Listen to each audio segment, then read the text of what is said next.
आपल्या वाट्याला आलेले जे काही विहित कर्म आहे त्या विहित कर्माचं अनुष्ठान करण्यामध्ये जे तत्पर असतात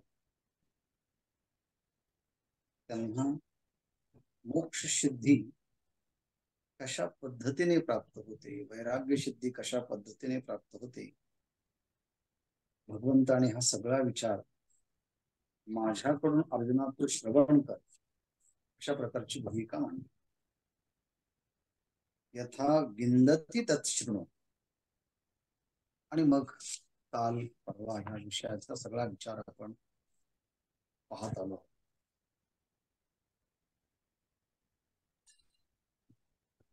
आपल्या वाट्याला आलेले विहित कर्म केल्यानंतर कशी भूमिका प्राप्त होते हे पाहत असताना काल आपण पाहिलं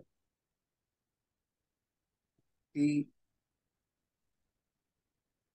आपल्या वाट्याला आलेले कर्म हे छोटे आहे की मोठे आहे, भव्य दिव्य आहेत की अतिशूद्र आहेत, याला महत्व नाही. पण तुमच्यासाठी ते कर्तव्य कर्म म्हणून समोर आलं असेल आणि ते करणं तुमच्या दृष्टीने स्वाभाविक असेल, नैसर्गिक असेल आणि कर्तव्य कर्माच्या मध्ये येत असेल तर ते कर्म ईश्वराला मान्य होणार असते.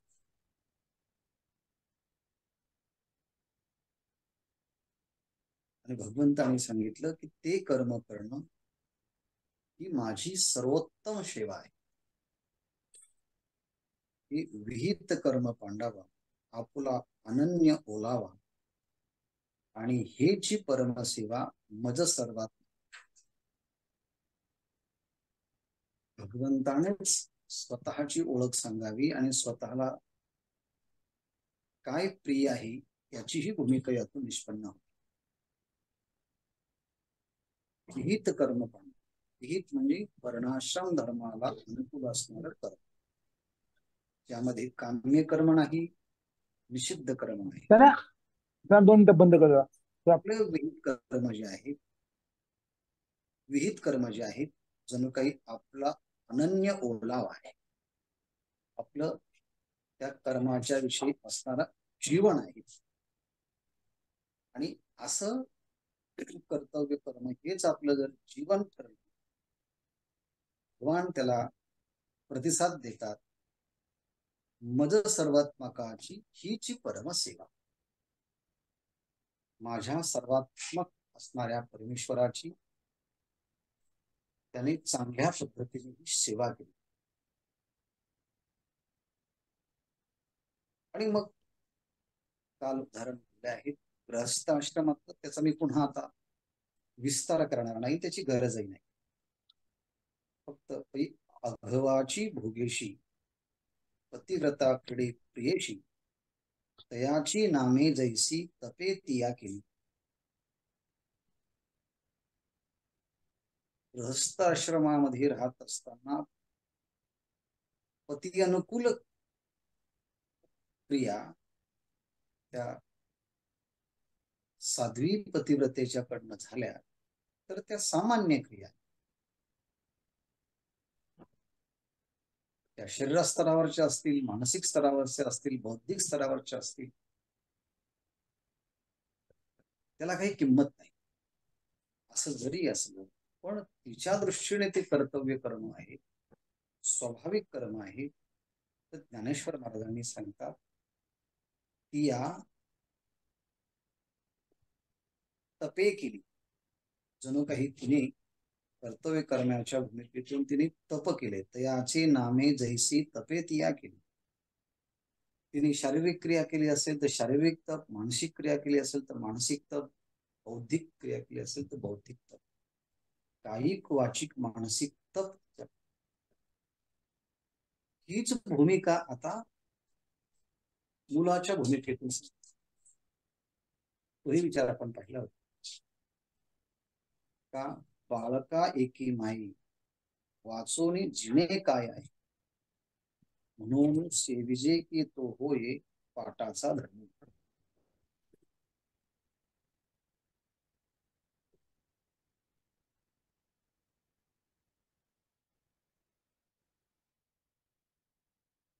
का बाळका एकी माय. नुकतंच जन्माला आलेलं अर्भक आहे. काल म्हटलं होतं, जन्माला आल्यानंतर त्या बाळाचा ह्या जगताच्या कोणत्याच व्यक्तीशी संबंध नसतो, ओळख नसते, परिचय नसतो. फक्त आईच्या कुक्षीमध्ये त्याने 9 महिने राहिल्यामुळे तिच्या श्वासाशी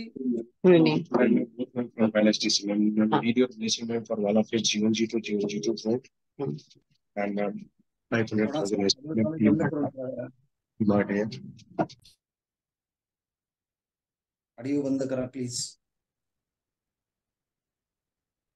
त्या बालकाचा, त्या अर्भकाचा कोणाशीही संबंध नसतो, कोणाचा परिचय नसतो. पण मातेच्या उदरामध्ये तो 9 महिने राहिल्यामुळे तो तिच्या स्वभावाशी, तिच्या विचारांशी, भावनेशी तो एकरूप असल्यामुळे त्याच्या दृष्टीने सगळं जग म्हणजे त्याची ती आई आहे.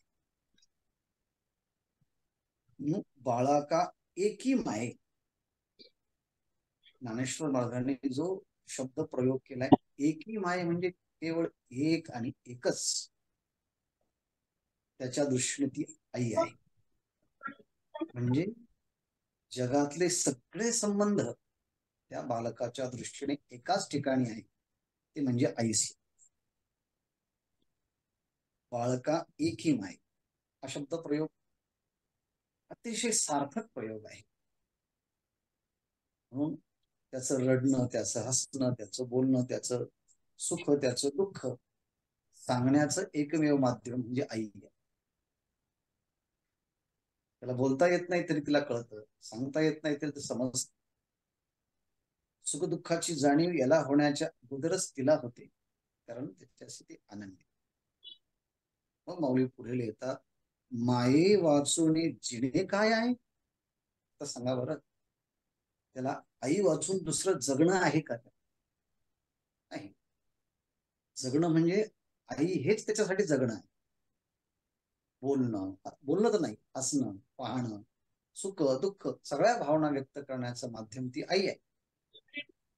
मग असं जर भाग नैसर्गिक असेल तर ज्ञानेश्वर महाराज तिसरा टप्पा सांगतात, तो म्हणजे म्हणून सेविजे की तो होय पाटाचा धर्म. आणि म्हणून त्या मुलाने त्या आईशीच एकरूप राहणं, तिच्याशी अनन्य होऊन राहणं, हाच त्या मुलाच्या दृष्टीने सर्वोत्तम धर्म आहे.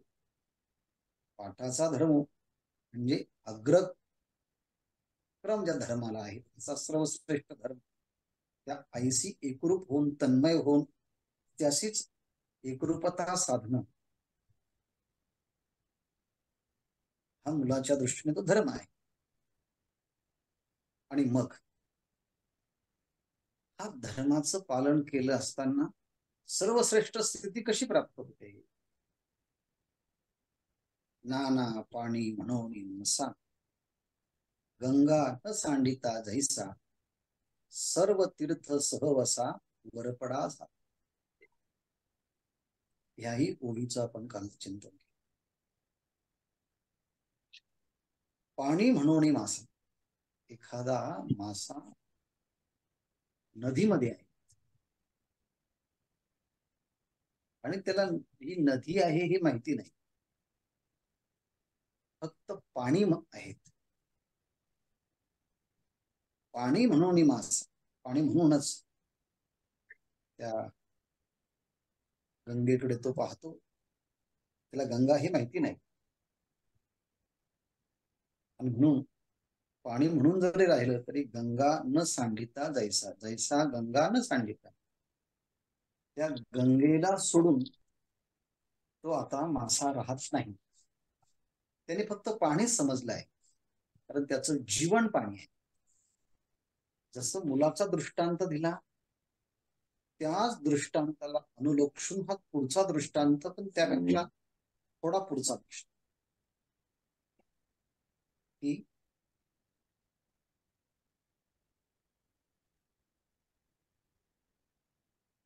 मासा हा पाण्याशिवाय जगू शकत, म्हणून त्याचं जीवन पाणी आहे. आणि म्हणून त्या गंगेच्या पाण्याकडे तो फक्त पाणी म्हणून पाहतो, गंगा म्हणून पाहत नाही. पण असं गंगा म्हणून नाही जरी पाहिलं तरी तो गंगेत राहत असल्यामुळे, गंगेचं सानिध्य त्याला प्राप्त झालं असल्यामुळे साहजिकच त्याचा कर्तव्य कर्म म्हणून पाण्याशी अनन्यत्व आहे. तर ज्ञानेश्वर महाराज सांगतात, सर्व तीर्थ सहवासा वरपडा झाला. त्या गंगेच्या पाण्याशी एकरूप अनन्य राहणारा मासा जर त्यात राहिला तर गंगा ही प्रवाहित होत असते, वाहत असते. वाहता वाहता वाहता तो मासा त्या नदीच्या साह्यानं सर्व तीर्थांचं तीर्थ म्हणून समुद्राचं नामनिर्देश केला. याप्रमाणे समुद्र कसा आहे, सर्व तीर्थ सहवासा. सगळ्या जगातले तीर्थ, त्या तीर्थांचा सहवास कुठे होत असेल तर तो समुद्र. म्हणजे गंगेशी एकरूप असणारा मासा गंगेच्या प्रवाह वाहता वाहता तो महासागराला प्राप्त होतो, जे महासागर सगळ्या तीर्थांचं राहण्याचं ठिकाण आहे. हा दृष्टांत झाला.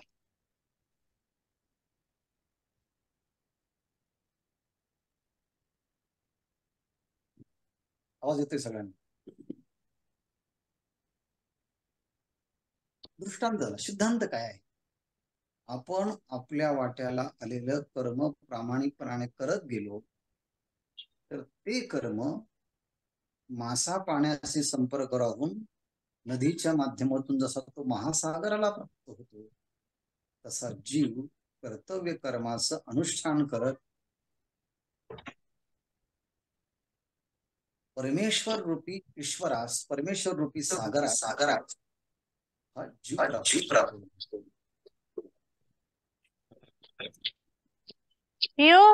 पाणी इथे आहे. श्वेता मॅडम, तुम्ही तुमचा माईक बंद करा प्लीज. आणि हा एका विचारातून दुसरा विचार, दुसरा विचारातून तिसरा विचार सूक्ष्मतेने पुढे प्रवाहित होतो. मग आता पहा, या दोन्ही दृष्टांताचा विचार एकत्रित केल्यानंतर सिद्धांत काय तयार होतो? तैसे आपुलिया विहिता उपाओ असे न विसंबता. बघा, तैसे आपुलिया विहिता, त्याप्रमाणे जसा त्या मुलाच्या प्रमाणे त्याचा विहित धर्म आईशी अनन्य होणं आहे, माशाचा विहित धर्म जगण्यासाठी पाण्याशी एकरूप होणं आहे, तसं जीवाने सुद्धा आपल्या वर्णाश्रम धर्माप्रमाणे आपल्या वाट्याला आलेले कर्म फलाची अपेक्षा न करता कर्तृत्व मद आणि कर्मफलाचा आस्वाद सोडून ईश्वर समर्पण भावनेने ही जर कर्म केली गेली आणि हा माझ्या हिताच्या दृष्टीने उपाय आहे असे उपाओ न विसंमिता असा जो उपाय सांगितला आहे, ते असं उचित कर्म त्याने कोणताही प्रतिबंध न येता न विसरता ते जर कर्म केलं आणि ते प्रामाणिकपणाने केलं असेल तर मग माऊली म्हणतात, ऐसे की जे की जगन्नाथा अभारू पडे. असं कर्म करावं की ते कर्म केल्यानंतर जगन्नाथ परमेश्वराला देखील एक त्याच्यावरती भार व्हावा, परमेश्वराला देखील आभार वाटावा, अरे वा छान कर्म केले. अशा प्रकारे असावं की ज्या कर्माच्या द्वारे विश्वराने त्याची प्रशंसा करावी, त्या कर्माचं ऋण विश्वरावरती व्हावं, एवढं कर्म करायचं. ते काही नवीन कर्म करायचं, नवीन ठिकाणी जायचंही नाही. आपल्याच वाट्याला आलेले आपलंच कर्म पण एवढ्या उदात्त भावाने जर केलं तर जगन्नाथा अभारू पडे. जगन्नाथाला, सगळ्या जगाचा नाथ जो परमात्मा, त्याला देखील कृतज्ञता वाटावी, त्याला एक मोठा आभार वाटावा, ओझं वाटावं. मी याला निर्माण करून याने इतकं चांगलं कर्म केलं, वा. म्हणून एवढंच लक्षात ठेवायचं, ऐसे की जे की जगन्नाथा अभारू पडे. असं काम करावं की ज्या कामामुळे जगन्नाथाला, विश्वराला देखील त्याचं ऋण व्हावं. म्हणजे ईश्वर प्राप्तीचा किती सरळ साधा सोपा उपाय श्री संत ज्ञानेश्वर महाराजांच्या ह्या ओवीत दिसतोय. आणि म्हणून एका सिद्धांतातून दुसऱ्या सिद्धांताकडे वाटचाल करताना माऊली म्हणतात, आगा जयाची विहित, ईश्वराचे मनोगत म्हणून केली आणि भ्रांत सापडेची तो. ही ओवी सुद्धा आतापर्यंत आपण अनेकदा त्याचं वर्णन केलेलं आहे.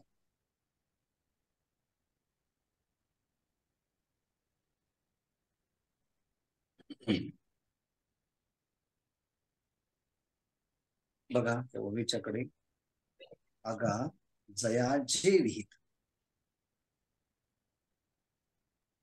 जया जे विहित, ज्याला जे विहित म्हणजे कर्तव्य पूर्ण आहे. या ठिकाणी जया जे विहित असं म्हणताना कोणत्या वर्णाचा विचार केला नाही, कोणत्या आश्रमाचा विचार केला नाही, कोणत्या लिंगाचा विचार केला नाही, तो लहान आहे का मोठा विचार केला नाही.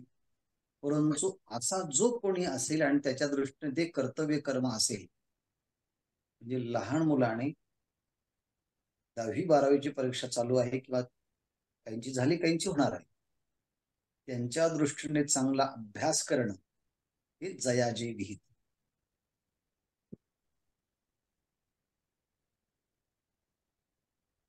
जो आध्यात्मिक साधक असेल त्या आध्यात्मिक साधकाने ध्यान, नामजप, अनुष्ठान करणं हे कर्तव्य आहे, ते त्याने करावे. जयाचे कर्त्याने नीट नाही बसवलेलं, त्याला ते आवळ बसवावं लागतं ना. झोपे आणि सुकाळे. सुकाळे साहेब तुम्ही आपला माईक बंद करा आणि झोपे साहेब तुम्ही आपला माईक बंद करा. जयाजे विहित, गृहिणी घरामध्ये आहेत आणि आपल्याकडे पाहुणे येणार आहे, तर तिने नीटनेटकेपणाने घराची व्यवस्था करून स्वयंपाक करणं हे तिचं कर्तव्य आहे. जयाजे विहित. एखादा कंपनीचा मालक असेल तर कंपनीचं प्रशासन चांगलं चालवणं जयाजे विहित. एखादा डॉक्टर असेल, त्याच्याकडे आलेला पेशंट असेल, त्याचं योग्य प्रकारे निदान करून औषधोपचार करणं जयाजे विहित, ते त्याचं विहित करणं. पेशंट असेल तर डॉक्टरने सांगितलेले दिलेले औषध गोळ्या योग्य वेळेस योग्य ठिकाणी घेणं आणि कोणताही त्यामध्ये प्रतिबंध न होता ते सगळे औषध सांगितल्याप्रमाणे घेणं हे जयाजे विहित. जयाजे विहित ह्या वाक्यामध्ये जगातल्या सगळ्या माणसांचे कर्तव्य कर्म आपण घेऊ शकतो. जयाजे विहित. शिक्षकाने चांगलं शिकवणं जयाजे विहित. ड्रायव्हरने आपली गाडी व्यवस्थित चालवणं जयाजे विहित. वक्त्याने आपल्या आपल्या दिलेल्या विषयावरच बोलणं जयाजे विहित. आई वडिलांनी मुलांना चांगल्या प्रकारचे संस्कार देणं जयाजे विहित. मुलांनी आई वडिलांची सेवा करणं जयाजे विहित. जयाजे विहित ह्या छोट्याच्या ओवीच्या पूर्वार्धाचा भाग जगातल्या सगळ्या विभागामध्ये काम करणाऱ्या लोकांसाठी तो लागू होणार. म्हणून जो कोणी वाचक असेल त्याने म्हणावं, मला हे विहित आहे. तुम्ही एवढा आग्रह का धरता, जयाजे विहित, जयाजे विहित, जयाजे. याचं कारण आहे काही, हे ईश्वराचे मनोगत. तुम्ही तुमच्याद्वारे अशा प्रकारचं काम व्हावं म्हणून ते काम करण्याची योग्यता ईश्वराने तुम्हाला दिली, म्हणून तुम्ही हे काम करतात. हे तुमच्या मनाने नाही, सर्वश्रेष्ठ सृष्टीचा नियंता जो आहे त्याची इच्छा आहे की तुम्ही हे काम करा. म्हणून तुम्ही जे काम करताय तुमच्या बॉसची इच्छा आहे असं नाही, तर जो सुप्रीम बॉस आहे त्याची इच्छा, ईश्वराची मन. सांगा बरोबर, प्रत्येकाच्याच वाट्याला आलेलं कर्म हे ईश्वराचं मनोगत आहे, अशी जर उदात्त भव्य दिव्य भावना झाली तर माझ्या कर्माकडे ईश्वर किती अपेक्षेने पाहत असेल की अरे याला मी हे कुवत दिली, याला मी ही कॅपॅसिटी दिली, बघूया हा कसा कर्म करतो. म्हणून प्रत्येकाच्या हातामध्ये आलेलं कर्म हे त्याने करावं, हे ईश्वराचं मनोगत आहे. जया जे विहित ते ईश्वराचे मनोगत. म्हणून काय केलिया, काय केलिया, जया जे विहित ते केलिया. ज्याला जे विहित आहे, त्याच्या वाटेला जे जे कर्म आलेलं आहे ते कर्म केलिया. निभ्रांत, निभ्रांत म्हणजे निसंशय, विभ्रांत म्हणजे निश्चित, विभ्रांत म्हणजे डेफिनेटली. काय, तो सापडेची. जेव्हा ओळीमध्ये ते तो अशी सर्वनामं येतात तेव्हा त्या ते तोचा अर्थ समजून घेतला की त्या ती ओवी समजून घेण्यासाठीचा खूप मोठा सहयोग त्या सर्वनामाच्या मुळे होतो. तो सापडेची, तो निश्चित सापडतोच.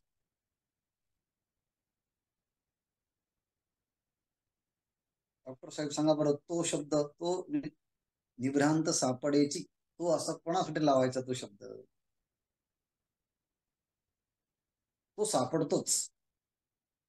कोण येईल तो, म्हणजे कोण येईल?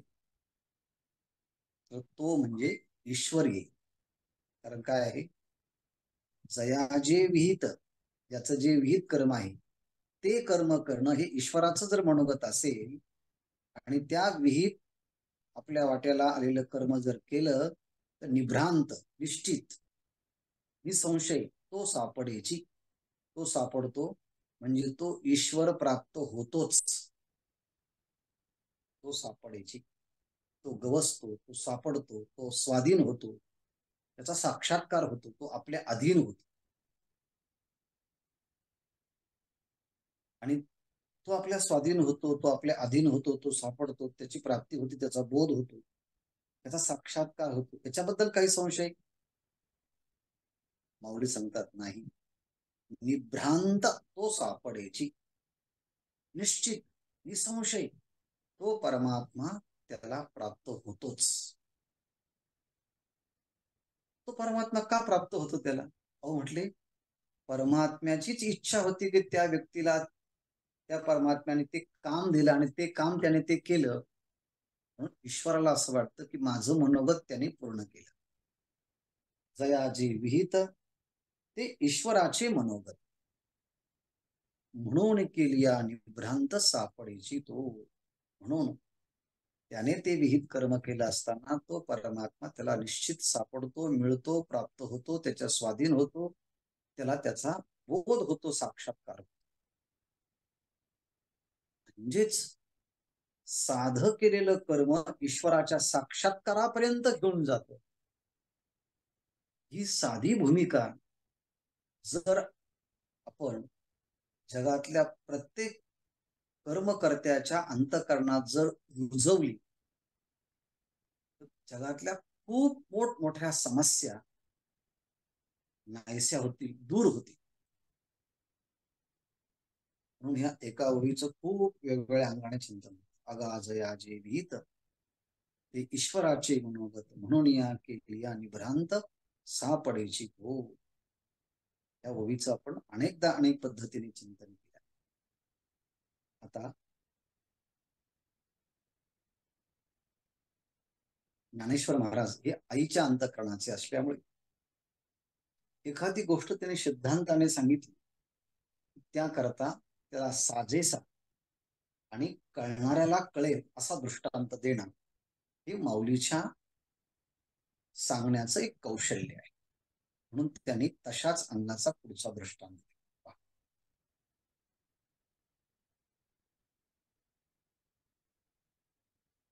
पै जीवाच्या कसी उतरली, ते दाशी की गोसाविण झाली, सिसे वेची तया मविली, वही जेवी.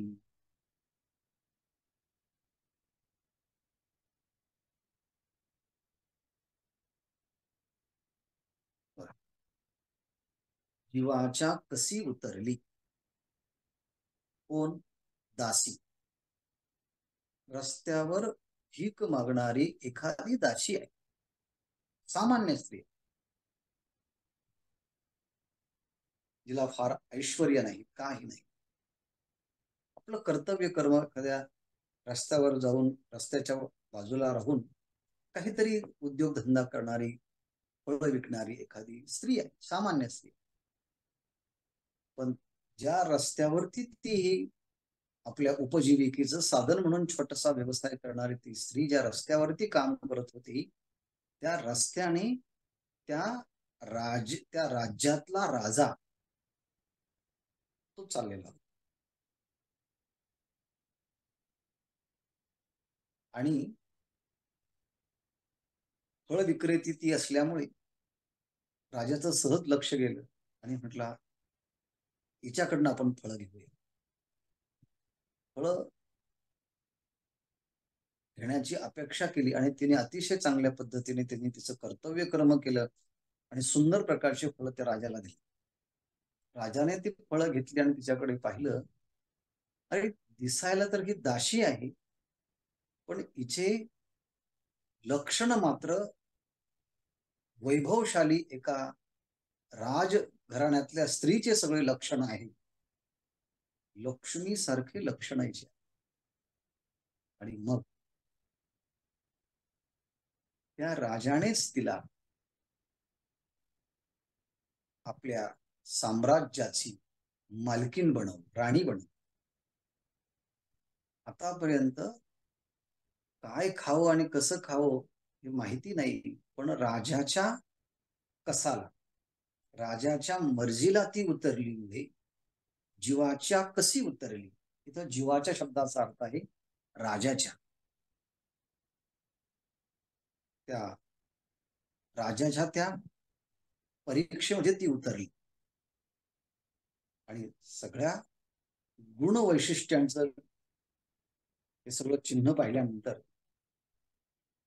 ती दासी होती, पण आता राजाच्या परीक्षेला उतरल्यामुळे गोसाविण झाली. ती गोसाविण झाली म्हणजे ती मालकीन झाली. म्हणजे राजा जर मालक असेल सगळ्या ह्या राजवैभवाचा, तर राजाने तिचा स्वीकार पत्नी म्हणून केल्यामुळे ती आता त्या राजवैभवाची मालकीन झाली. म्हणजे राजाच्या परीक्षेला उतरल्यानंतर ती जर त्या सध्याच्या राज्याची ती मालकीन होऊ शकते, परमात्मा तर हा संपूर्ण सृष्टीचा जगन्नाथ आहे, सगळ्या जगाचा नाथ आहे. त्याच्या परीक्षेला जर आपण उतरलो तर आपण सुद्धा त्या जगाच्या मालकाच्या अधिकारालाच प्राप्त करून घेतलं सारखं होईल. मी पहिलं उदाहरण दिलं. दुसरं उदाहरण दिलं आहे, सिसे वेची तया मविली वही जीवी. शीस शब्दाचा अर्थ आहे डोकं, शीर्ष. वेची, एखाद्या युद्धभूमीमध्ये एखादा योद्धा आपल्या राजाच्या वतीने युद्ध करता करता शिर देण्याची वेळ आली तरी तो देतो, परंतु आपल्या राजाला विजय संपादन करून देतो. ही गोष्ट जर राजाला कळाली तर राजा त्याला आपल्या दरबारामध्ये बोलवून विशेष प्रकारे त्याला पारितोषिक देऊन सन्मानित करून त्याची नोंद आपल्या दप्तरामध्ये करतो की हा अतिशय प्रामाणिक आहे आणि आपल्या राज्य वैभवाला अनुसरून जीवाच्या दोन उदाहरण दिली. जीवाच्या कशी उतरली ती दासी की गोसावी. राजाच्या परीक्षामध्ये उतरल्यानंतर ती दासी गोसावीन मालकीन होते, किंवा राजासाठी सर्वस्व वेचणारा जो सेवक आहे, योद्धा आहे, राजा त्याला आपल्या दरबारामध्ये बोलवतो आणि त्याला सन्मानित करतो. हे सगळे दृष्टांत एक एक सिद्धांत सांगत सांगत बोली म्हणतात, तैसे स्वामीची या मनोभावा न चुके जे हेची परमसेवा, एरते पांडवा वाणिज्य करणे. स्वामीची या मनोभावा न चुकी जे हेची परमसेवा. आपला जो स्वामी आहे, आपला जो मालक आहे, त्याच्या मनोगताप्रमाणे पण त्याची सेवा. म्हणजे काय? तीन पद्धतीने काम करण्याच्या तीन पद्धती आहेत. पहिली पद्धत, काही बोलायचं नाही, फक्त आता ग्लासकडे पाहिजे. म्हणजे याचा अर्थ आहे की याच्यात पाणी नाही, पाणी द्यायला पाहिजे. म्हणजे समोरचा व्यक्ती जर गुरु असेल आणि त्याने पाहिलं असेल की मला पाणी आहे पाहिजे, आणि ग्लासकडे पाहिल्यानंतर पाणी नाही कळालं की पटकन पाणी आणून देणं, म्हणजेच गुरुच्या मनातील भाव ओळखून तशा प्रकारची सेवा करणं, त्याला म्हणायचं सर्वोत्तम सेवा.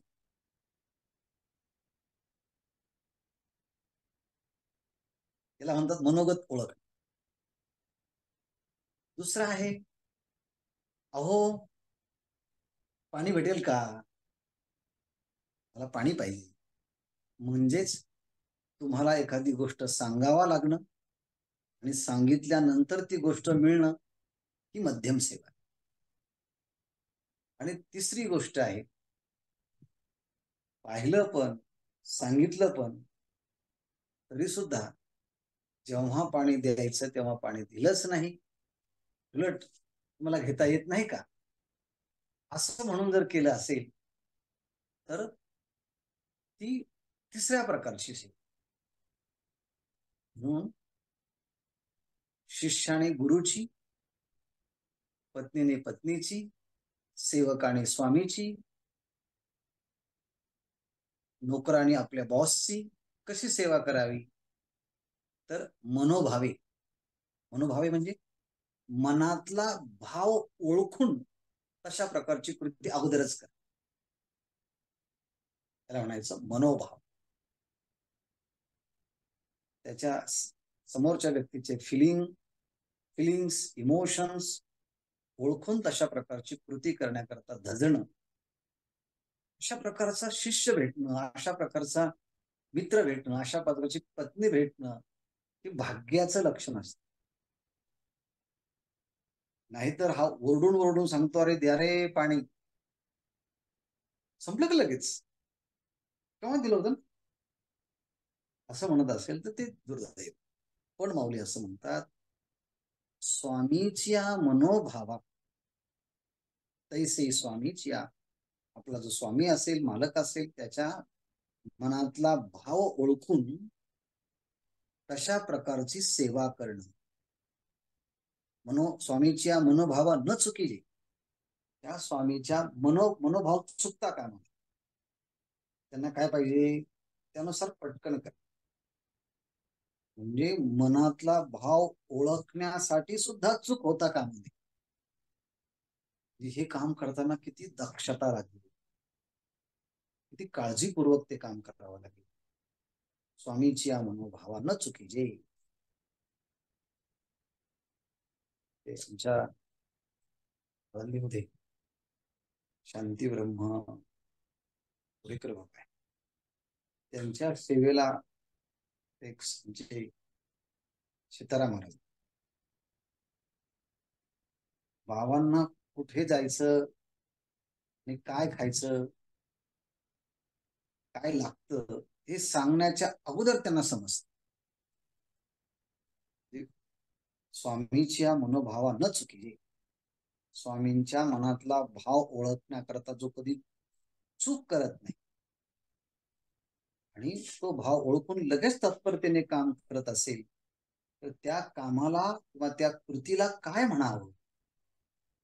ज्ञानेश्वर महाराजांनी अधोरेखित केलं, त्याला काय म्हणावं? हे जी परमसेवा ही सर्वोत्कृष्ट सेवा आहे. का हो माऊली? स्वामीचा मनोभाव ओळखण्यात चूक न होऊ देता काम करणं जर ही सर्वोत्तम सेवा असेल आणि स्वामीचा मनोभाव आपण ओळखण्याकरता चुकलो तर मग म्हणे तुम्ही ते सर्व्हिस करताय. एरते पांडवा वाणिज्य करणे. आणि मनोभाव न ओळखता जर तुम्ही ते काम तुम्हाला करावं लागत असेल किंवा तुम्हाला मनोभाव न ओळखता त्यांना सांगून मग काम करावं लागत असेल किंवा मनोभाव ओळखण्याचं तुम्ही चुकत असाल तर तुम्ही सेवा करत नाही, तुम्ही व्यवसाय करता. तुम्ही फक्त लाभासाठी प्रयत्न करता. म्हणून एरते पांडवा वाणिज्य करणे. मनोभाव ओळखण्यास न चुकता सेवा करणं ही परमसेवा आहे. आणि असं न करता करणं म्हणजे वाणिज्य करणं. एरते पांडवा वाणिज्य करणे.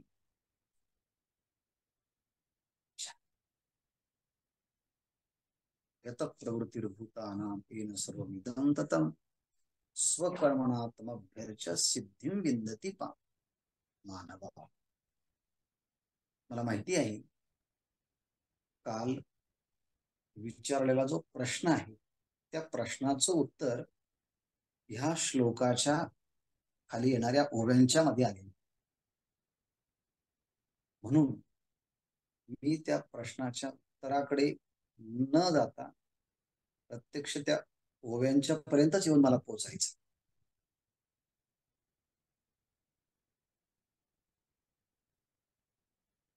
आणि त्या डॉक्टर साहेबांनी विचारलेल्या प्रश्नाचं उत्तर ह्या माऊलीनेच ह्या ओव्यांच्या खाली प्रत्यक्ष दिलं असल्यामुळे ओवीचं स्पष्टीकरण करताना त्या प्रश्नाचं उत्तर येणार आहे. पण त्या उत्तरापर्यंत आपण चाललो आहोत थोडं थोडं थोडं. यत प्रवृत्तिर्भूतानां तेन सर्वमिदं ततं स्वकर्मणात्मभ्यर्च सिद्धिं विन्दति मां. पहिलं 46 क्रमांकाचा श्लोक आहे. यतः म्हणजे ज्याच्यापासून, प्रवृत्तिर्भूतानां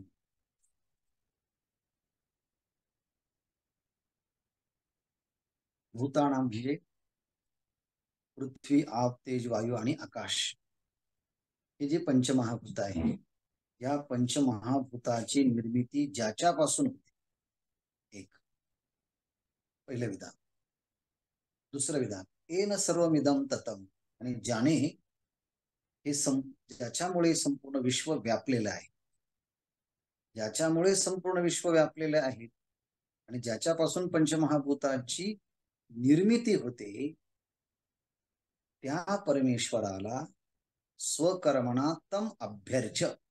त्या परमेश्वराला स्वतःच्या कर्तव्य कर्माने जर त्याला पूजलं, त्याची पूजा केली, पूजा करून काय होतं? सिद्धिं विन्दति मानवा. मानवः सिद्धिं विन्दति. मनुष्याला वैराग्य रूपी सिद्धी प्राप्त होते. मनुष्याला वैराग्याच्या बरोबर विवेक आणि वैराग्य या दोन्ही प्रकारच्या सिद्धी त्या जीवाला प्राप्त होतात. कोणत्या जीवाला? ज्या जीवाने आपलं स्वतःचं कर्तव्य कर्म हेच जण ईश्वराची पूजा असं म्हणून जर त्याला पूजलं. कोणत्या परमेश्वराला? ज्या परमेश्वरापासून पंचमहाभूतांची निर्मिती, जो परमेश्वर सगळ्या चराचरांना व्यापून आहे त्या परमेश्वराला स्वकर्तव्य कर्माच्या द्वारे जर पूजलं गेलं तर तो परमात्मा त्या मानवाला वैराग्य आणि विवेकाची सिद्धी प्रदान करतो. एकच ओवी घेतो आणि मग थांबूया.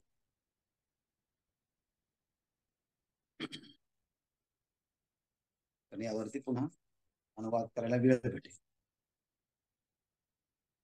म्हणून विहित क्रिया केली, नव्हे तयाची पूर्ण पाळिली, जयापासून का आली आकार आकारा बुधे. श्लोकाचाच भाव यातून अभिव्यक्त केला आहे. येत प्रवृत्ती होता म्हणून विहित क्रिया केली. काय म्हणून? तैसे स्वामीच्या मनोभावा न चुकी जे परमसेवा, एरते पांडवा वाणिज्य करणे, म्हणून विहित क्रिया. विहित म्हणजे शास्त्राने सांगितलेले जे नित्य नैमित्तिक कर्म आहे ते कर्म त्यांनी केलं. काम्य कर्म केलं नाही, निषिद्ध कर्म केलं नाही. अशा प्रकारचे कर्म केलं की जे ज्याच्या वाट्याला आलेलं नित्य कर्म आहे, कर्तव्य कर्म आहे. अशा कर्तव्य कर्म वर्णाश्रम धर्माप्रमाणे त्यांनी ती क्रिया केली. मग त्या क्रियेला क्रिया म्हणायची का? त्या कर्माला ते कर्म म्हणायचं का? माऊली म्हणता नाही, क्रिया नव्हे. त्यांनी ती क्रिया केली असं नाही. मग काय? क्रिया नव्हे तयाची पूर्ण पाळिली. त्याने त्याचं कर्तव्य कर्म केलं असं नाही, तर ते कर्तव्य कर्म, त्या कर्तव्य कर्माला कर्म न म्हणता त्या कर्माला जणू काही प्रत्यक्ष परमेश्वराची आज्ञा त्यांनी पाळलं असं समजायचं. त्याची पूर्ण पाळिली, त्याची म्हणजे त्या परमेश्वराची पूर्ण पाळिली म्हणजे आज्ञा पाळली. त्या परमेश्वराची खूण पाळलेली म्हणजे त्या परमेश्वराचं मनोगत त्यांनी पाळलं, परमेश्वराची अनुज्ञा त्यांनी पाळली, इच्छा त्यांनी पूर्ण केली. आणि ज्याची इच्छा पूर्ण केली तो कोण आहे? जयापासून का आली आकारा होते. ज्या परमेश्वरापासून आप, तेज, वायू आणि आकाश ही पंचमहाभूत ज्याच्यापासून आकाराला आली, त्याची जणू काही याने स्वतःचं कर्तव्य कर्म पार पाडून त्याची आज्ञा पाळल्यासारखं आहे. म्हणजे त्याची सेवा केल्याप्रमाणे. अशी जर सेवा केली मग त्याला विवेक वैराग्याचा कसा प्रसाद प्राप्त होतो, या ओव्यांच्या खाली ज्ञानेश्वर महाराज प्रगट करत आहेत. ते आपण उद्या न पाहता परवा पाहूया, किंवा उद्या जर होत असेल तर आपण सूचना करून तसं सांगू. पूर्णमदः पूर्णमिदं पूर्णात् पूर्णमुदच्यते पूर्णस्य पूर्णमादाय पूर्णमेवावशिष्यते. शान्तिः.